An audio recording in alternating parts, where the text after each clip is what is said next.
Olá, sejam bem-vindos ao minicurso Guiné-Bissau, uma literatura que luta contra a invisibilidade. Meu nome é Nathalie e neste minicurso, juntamente com a professora Glaucimara, iremos falar um pouco sobre a cultura de Guiné-Bissau e principalmente sobre a literatura guineense.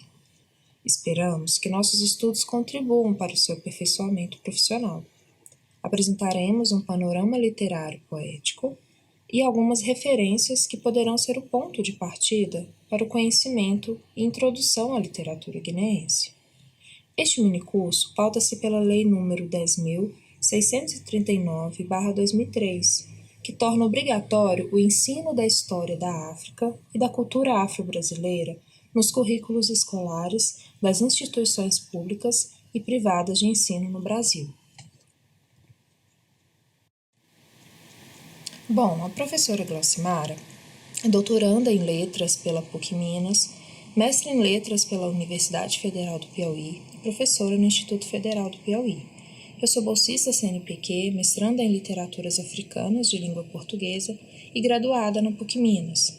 Nós duas somos membros do grupo de pesquisa África e Brasil, Repertórios Literários e Culturais, da PUC Minas. Vejamos agora uma citação da professora e pesquisadora Moema Parente. Abre aspas. Os escritores guineenses assumem um papel de vanguarda intelectual e a literatura tem contribuído para tornar a imagem positiva da Guiné-Bissau e de sua cultura mais visíveis na vasta comunidade dos falantes e leitores da língua portuguesa. Fecha aspas. Sabendo disso, é possível compreender por que a poesia foi um gênero bastante utilizado pelos escritores guineenses. Como nos informa a citação disponível no blog de Boca em Boca, que nos confirma essa informação. Leiamos. Abre aspas. A poesia foi a primeira e, durante muito tempo, a única forma de expressão literária contemporânea da Guiné-Bissau. Ela surge nos anos de 1940 do século XX, como poesia de combate, incitando a luta de libertação. Fecha aspas. Iremos abrir nosso minicurso com a leitura do poema Em que Língua Escrever, da autora guineense Odete Semedo. Vejamos. Em que língua escrever? Em que língua escrever as declarações de amor? Em que língua cantar as histórias que ouvi contar? Em que língua escrever contando os feitos das mulheres e dos homens no meu chão? Como falar dos velhos, das passadas e cantigas? Falarei em crioulo? Falarei em crioulo. Mas que sinais deixar aos netos deste século? Ou terei que falar nesta língua lusa, e eu sem arte nem musa? Mas assim terei palavras para deixar aos herdeiros do nosso século. Em crioulo gritarei a minha mensagem que de boca em boca fará sua viagem. Deixarei o recado num pergaminho, nesta língua lusa que mal entendo. No caminho da vida, os netos e herdeiros saberão quem fomos. Este poema abre a obra Entre o Ser e o Amar, primeiro livro de poesias, publicado por Odete Semedo, em 1996, na capital Bissau. Traz uma dúvida que permeia o universo de quase todos os escritores de países que viveram o sistema colonial. Escrever na língua do seu povo ou usurpar a língua do colonizador como ferramenta para visibilizar a sua nação, a sua cultura, as suas tradições. Carlos Lopes, no prefácio do livro, diz, abre aspas, como amar sem ser, como colorir o céu de cores berrantes sem saber se elas serão apreciadas. Fecha aspas. Para ele, Odete é uma poetisa do sentimento, da sofridão e da tristeza.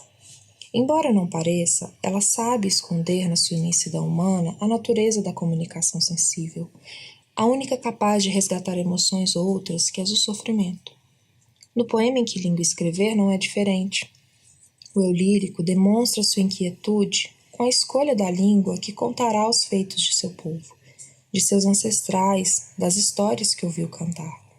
Demonstra sua preocupação com as gerações futuras e expressa seu desejo de deixar as memórias de seu povo como recados escritos em pergaminhos. Vemos que o lírico questiona a todo momento em que língua escrever. encontra-se sujeito dividido. Seu questionamento vai de encontro a coisas comuns ao seu redor, como as declarações de amor, como contar as histórias que ele ouviu, os feitos das mulheres e dos homens de sua terra, entre outras. Em determinada parte, ele questiona se falará em crioulo e, não tardando, responde a si mesmo que sim, falará em crioulo. Podemos dizer que os leitores que não têm contato com a língua crioula, por certo, terão um estranhamento ao se deparar com o texto, mas também estarão mais perto da cultura guineense, ouvirão a voz de uma cultura que a colonização tentou aniquilar.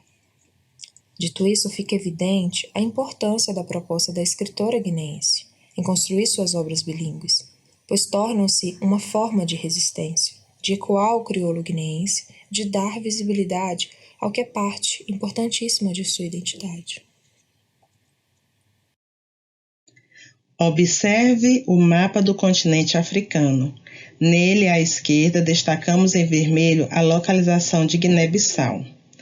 A Guiné-Bissau situa-se na costa ocidental da África, estendendo-se no litoral desde o Cabo Roxo até a Punta Cadete. O território guineense faz fronteira ao norte com o Senegal, ao leste e sudeste com a República da Guiné-Conakry e ao sul e oeste com o Oceano Atlântico. A capital do país é a cidade de Bissau. A moeda é o franco ocidental. O idioma oficial é o português. Além dele, a Guiné-Bissau possui outras línguas étnicas. Dentre elas, destaca-se o crioulo guineense. A independência de Guiné-Bissau deu-se através da luta armada contra o regime colonial, liderada pelo Partido Africano para a Independência da Guiné e Cabo Verde, o PAIGC, liderado por Amílcar Cabral e estendendo-se por 10 anos desde o seu início em 1963. Foi então que, em 24 de setembro de 1973, a Guiné-Bissau conquistava a sua independência.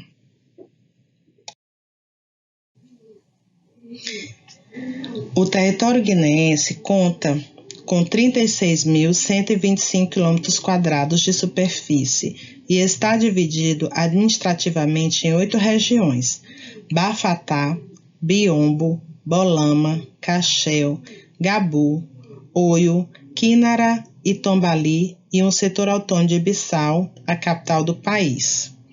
O clima é tropical úmido com 2 estações à seca, que vai de novembro a maio, e a estação chuvosa, que abrange o período de meados de maio a outubro. Em 2020, segundo dados do Banco Mundial, a Guiné-Bissau possuía quase uma população de 2 milhões de habitantes, dividida entre os seguintes grupos étnicos: balantas, fulas, mandiacos, mandingas, papéis, brames ou mancanhas, beafadas, bijagós, felupes, caçangas, banhuns, baiotes, sussos, saracolés, balantas mané, futa-fulas ou incas, entre outros. O povo guineense orgulha-se bastante de suas tradições, com destaque a tradição oral. Porém, hoje, a palavra escrita, através da literatura, junta-se à voz, constituindo ambos 2 veículos importantes para a divulgação da cultura de Guiné-Bissau. Além da literatura, por exemplo, conheceremos também um pouco sobre o pano de pente e as cantigas de mandioandade. A Guiné-Bissau consegue guardar em tecido parte de sua herança cultural. Vejamos o pano de pinte, ou em português, pano de pente. São tecidos compostos por bandas, são tingidos e feitos no tear, de forma artesanal, e é um dos símbolos culturais e tradicionais de Guiné-Bissau. São usados para a vida, para transportar um bebê, e também para a morte, como mortalha, além de usados em roupas e cerimônias tradicionais, casamentos, funerais e ritos de iniciação. O uso dos panos de pente na Guiné-Bissau tem sua origem ligada ao cultivo algodoeiro. Há também uma relação de ancestralidade com o pano e o algodão. Integra as cantigas de dito, de forma figurativa, personificando o amado ou a mulher rejeitada, por exemplo. O pano multicolorido em que se configurava e se configura ainda hoje a cultura e as tradições conservou o cerne da sua tessitura, porém nele foram pintados outros matizes, e na encenação de vozes que se manifestam nas cantigas de mulher, as chamadas cantigas de mandioandade, esses cantos transitam entre a tradição e a modernidade, entre os lugares de origem e a praça, e tecem histórias da terra e de suas gentes. Cantigas de mandioandade. As cantigas de mandioandade, ou cantigas de dito, são cantigas realizadas por mulheres que se reúnem em grupos para cantá-las e dançá-las em variados rituais ou cerimônias da vida da comunidade. Canta-se em momentos de alegria, canta-se durante a realização das tarefas domésticas, canta-se para embalar um recém-nascido ou até mesmo em um funeral, contando os feitos dos entes falecidos. É uma herança da etnia mandinga. As cantigas de mandioandade são expressões da vivência de toda a coletividade. São produzidas individualmente e passadas ao grupo de boca em boca, de geração em geração. Elas surgem para censurar um comportamento ruim, para reparar um mal-entendido, para elogiar e até mesmo queixar-se de alguém ou de algo. Trata-se de conhecer a história da Guiné-Bissau, os aspectos da vida guineense sob o olhar da mulher, de compreender a origem de muitos temas criados e recriados por elas. Esses cantos de mulher constituem um dos gêneros da tradição oral guineense e ajudam a manter viva a memória cultural do país para as futuras gerações. A guineidade, ou ser guineense.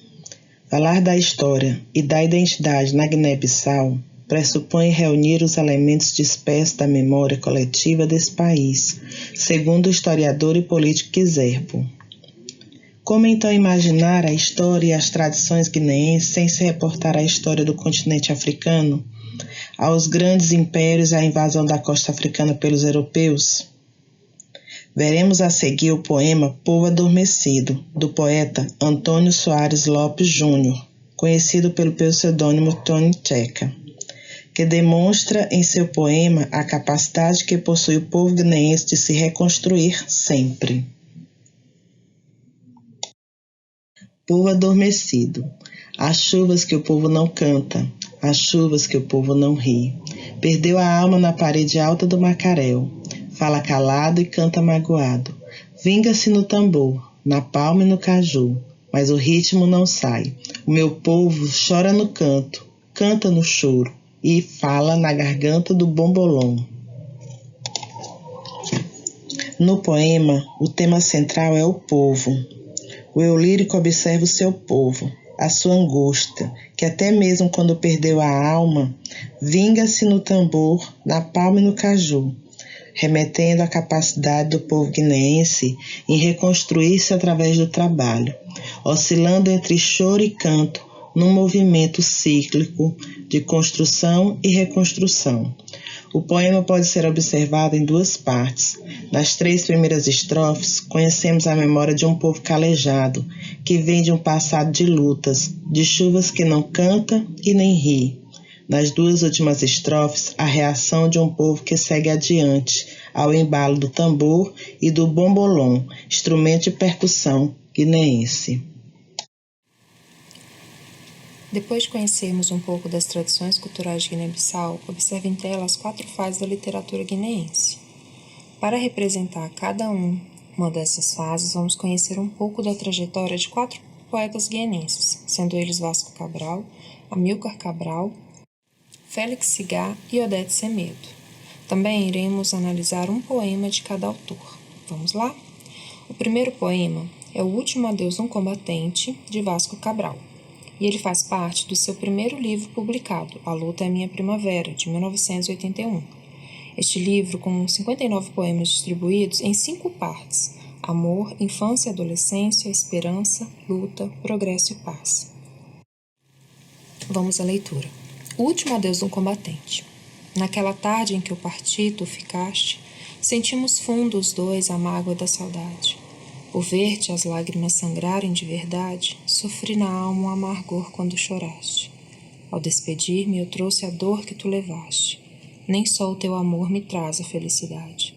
Quando parti, foi por amar a humanidade. Sim, foi por isso que eu parti e tu ficaste. Em um último adeus no combatente, podemos encontrar um eu lírico que relembra a tarde em que se despediu de sua amada e partiu para a guerra. O tom do poema é triste, porém belo. É doloroso, porém esperançoso. A primeira estrofe é repleta de palavras que tentam traduzir a dor da separação, como mágoa, saudade, lágrimas, amargor. O primeiro verso da segunda estrofe constrói o belíssimo compartilhamento da dor entre o casal, daquele que partiu e daquela que ficou. A seguir, o eu lírico confessa que seu coração bate não só pelo amor de sua amada, mas por amar a humanidade. Sim, foi por isso que eu parti e tu ficaste. Conhecemos assim o coração e os sentimentos de um combatente que vai à luta por seu povo, por sua terra, que enfrenta a dor da separação, a dor da saudade, por amar a humanidade. Nas últimas estrofes, o eu lírico constrói a ponte entre o amor e a esperança, sendo o amor compartilhado a ponte que os une à esperança do reencontro. O eu lírico, mesmo dividido entre o amor pela amada e seu amor pela humanidade, segue a sua missão de combatente pela sua terra, pela sua gente. Sua poesia reflete a luta pela independência de seu país e temas como liberdade e combate estão sempre presentes. O próximo poema é do autor Amilcar Cabral e ele se chama Eu Sou Tudo e Sou Nada. Vamos à leitura. Eu sou tudo e sou nada. Eu sou tudo e sou nada. Mas busco incessantemente. Não me encontro. O poema de Amilcar Cabral encena questões complexas que dizem respeito à construção da identidade. Vejamos, o lírico afirma que é tudo e é nada, um verso um tanto contraditório, talvez. Logo após, ele diz que busca a si incessantemente e conclui com uma exclamação que não se encontra. É interessante observarmos a pontuação desse trecho, pois no primeiro verso temos a frase, uma bela antítese, que termina com reticências, o que indica uma suspensão. Fica algo no ar, como se o lírico estivesse pensando. Logo, ele repete a mesma frase, mas agora ela vem com uma vírgula para um complemento, que seria o buscar a si incessantemente, para enfim concluir que não se encontra. Note que para esse verso temos um travessão, indicando uma fala direta. Assim podemos dizer que seu lírico está pensando sobre sua identidade, sobre quem ele é, sobre o que ele é, e a partir dessa reflexão ele percebe e exclama, não me encontro. É válido pensar que a questão da identidade é muito forte nas literaturas africanas, e na literatura guineense não seria diferente, pois são anos de guerras que deixaram marcas profundas e fraturas identitárias nas sociedades colonizadas. Vejamos uma frase de Filomena Embaló sobre a identidade.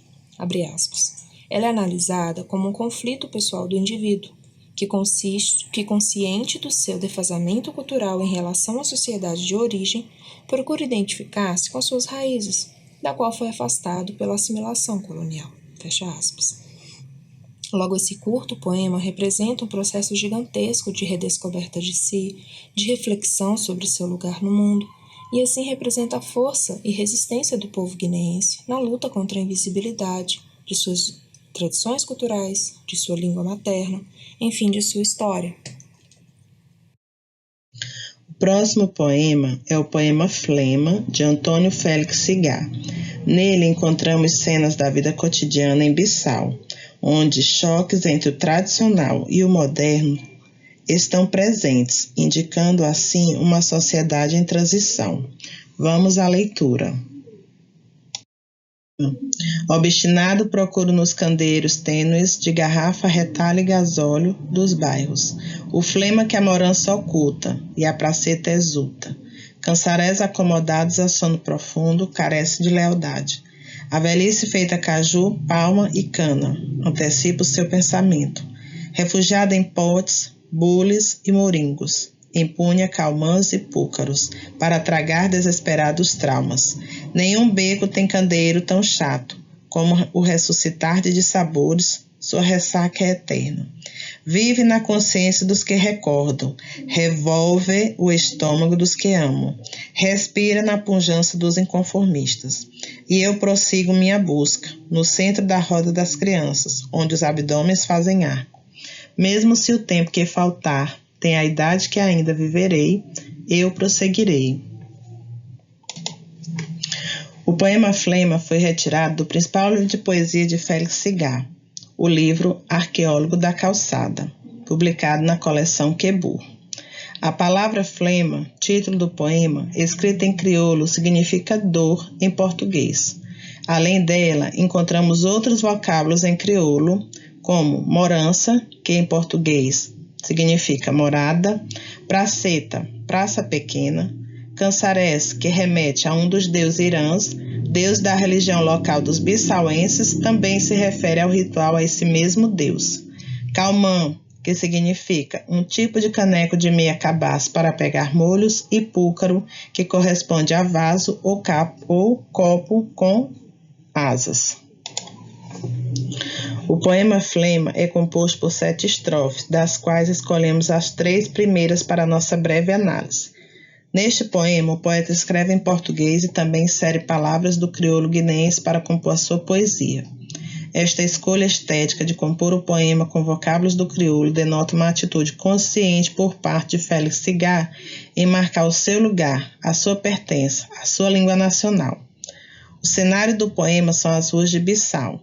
O eu lírico empreende uma arqueologia das ruas bissauenses em que, andando por elas, ele busca obstinado as lembranças de um tempo anterior, em que a cidade era iluminada por candeeiros feitos de garrafa, retalho e gasóleo, como observamos na primeira estrofe.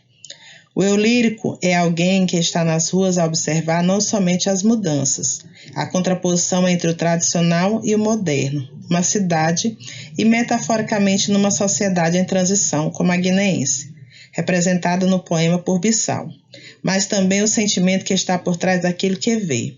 Aos seus olhos, enxerga o sentimento de dor. Parece não gostar das mudanças ocorridas ou mesmo não se reconhecer na modernidade. Recorre aos cançarés, numa tentativa de súplica aos deuses. A inserção das palavras em crioulo reforça a tentativa de marcar a própria identidade no poema. Na terceira estrofe, o poeta recorre também a outros elementos para reforçar a identidade nacional, como aos utensílios domésticos, potes, bules e moringos, remetendo ao ambiente familiar, assim como elementos da flora guineense que a projetam comercialmente por ser a Guiné-Bissau uma grande exportadora de caju, palma, de onde se faz o óleo de palma, e a cana.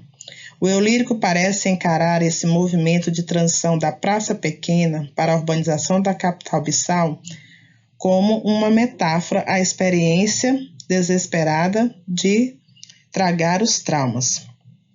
Como podemos observar, Félix Cigar é um homem sensível aos ambientes urbanos. Sua poesia oferece flashes do cotidiano, numa tentativa de capturar o instante e reter a rapidez do tempo. Próximo poema, O Teu Mensageiro, ou O Tchonolador, é da autora Odete Semedo, tecelando a identidade guineense. Vamos à leitura. O teu mensageiro. Não te afastes, aproxima-te de mim, traz a tua esteira e senta-te. Vejo tremenda aflição no teu rosto, mostrando desespero andas, e os teus passos são incertos. Aproxima-te de mim, pergunta-me e eu contar-te-ei, pergunta-me onde moro de sabor, pede-me que te mostre o caminho do desassossego, o canto do sofrimento, porque sou eu teu mensageiro. Não me subestimes. Aproxima-te de mim, não olhes estas lágrimas descendo pelo meu rosto, nem desdenhes as minhas palavras por esta minha voz trêmula, de velhice impertinente. Aproxima-te de mim, não te afastes, vem, senta-te, que a história não é curta. No poema Butchonoladu, o teu mensageiro, encontrado no livro No Fundo do Canto, de Odete Semedo, encontramos uma voz poética que convida o leitor a se aproximar e sentar ao seu lado para ouvir o que ela tem a dizer. Aproxima-te de mim, traz a tua esteira e senta-te. A construção dessa cena remonta o que seria uma roda de contação de histórias, na qual os mais jovens aproximam-se da figura anciã para conhecer a história de seu povo. Traços como minha voz trêmula, de velhice impertinente, apontam para essa figura anciã, muitas vezes representadas pelos avós, ou quem sabe uma mulher grande, como vemos na obra Gênia, também da autora guineense.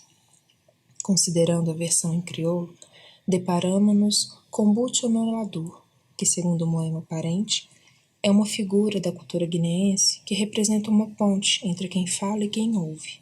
Na segunda e na terceira estrofe, podemos ver a melancolia presente na voz poética, ao mencionar a aflição no rosto de seu ouvinte e seus passos incertos, o que nos remete ao contexto histórico de Guiné-Bissau, a incerteza do futuro da nação mediante os conflitos pós-independência. Assim, este poema transmite a ideia de que, abre aspas, o poeta considera-se revestido da obrigação de preservar a memória cultural de seu povo, recontando sem peias a história, emprestando sua verve aos silenciados, ressuscitando as lembranças, recuperando pela palavra ou pelo canto as tradições incrustadas nos mitos e na memória popular. Fecha aspas. Citação de Moema Parente. Escolher publicar também em língua crioula demonstra uma estratégia estética da poeta e de sua consciência em manter viva a língua-mãe de seu povo, recuperando a memória e a construção de sua guineidade. A obra está carregada de provérbios, de histórias que faz o leitor pensar em outros autores guineenses. Está contando os feitos dos guineenses em língua crioula, dialoga com a flora e a natureza de Guiné-Bissau. O cantor da alma juntou a sua voz ao do Tintó. Os meus filhos, os filhos dos meus filhos, hão de perguntar um dia: por que tudo isto? Por que a terra se fechou, olhando o próprio umbigo? Nada omitirei, nem uma sílaba, não esconderei a verdade. Responderei aos meninos da minha terra, cantando a história dos bichos. Odete Semedo é uma autora atenta e comprometida com a sua tradição. Explora o bilinguismo em suas obras, publicando em português e em crioulo guineense. Sua atitude é consciente e dessa maneira assinala sua pertença e também a sua guineidade. Então o cantor da alma juntou a sua voz ao do Tintó é um dos últimos poemas do livro No Fundo do Canto. É importante ressaltar que neste livro, a poeta nos convida a pensar a construção da nação como um pano de pente, o pano multicolorido, que possui dois lados, o rosto e o avesso, as bandas, as formas como o pano é feito, mostrando como a memória coletiva pode ser contada pouco a pouco por muitos. No fundo do canto, assim como o pano de pente, nos mostra os dois lados ou mais lados de uma nação sempre a resistir. De uma certa maneira, o livro também dialoga para a construção da guineidade. Escrito durante um período de guerra, o livro ecoa um conjunto de vozes, entre, abre aspas, poesia, dor e esperança. Assim como a escritora Odete Semedo, encerramos o nosso minicurso com a imagem de Tintó, a ave migratória da Guiné-Bissau que anuncia a chuva. Assim como o pássaro carrega em si a função de dizer, o poeta também carrega em sua essência a função de anunciar algo. Chegamos ao fim do nosso minicurso e procuramos até aqui reafirmar o objetivo de compartilhar algumas possibilidades de trabalho literário para professores, estudantes e pesquisadores das literaturas africanas de língua portuguesa. Apresentamos um breve panorama da poesia de Guiné-Bissau e reforçamos que os escritores aqui apresentados somam-se a um número ainda maior de escritores guineenses que escrevem e ou publicam não somente em português, mas também em crioulo. Deixamos aqui o nosso convite para que você sinta-se motivado e instigado a conhecer mais sobre a cultura e a literatura de Guiné-Bissau. A você, o nosso muito obrigada.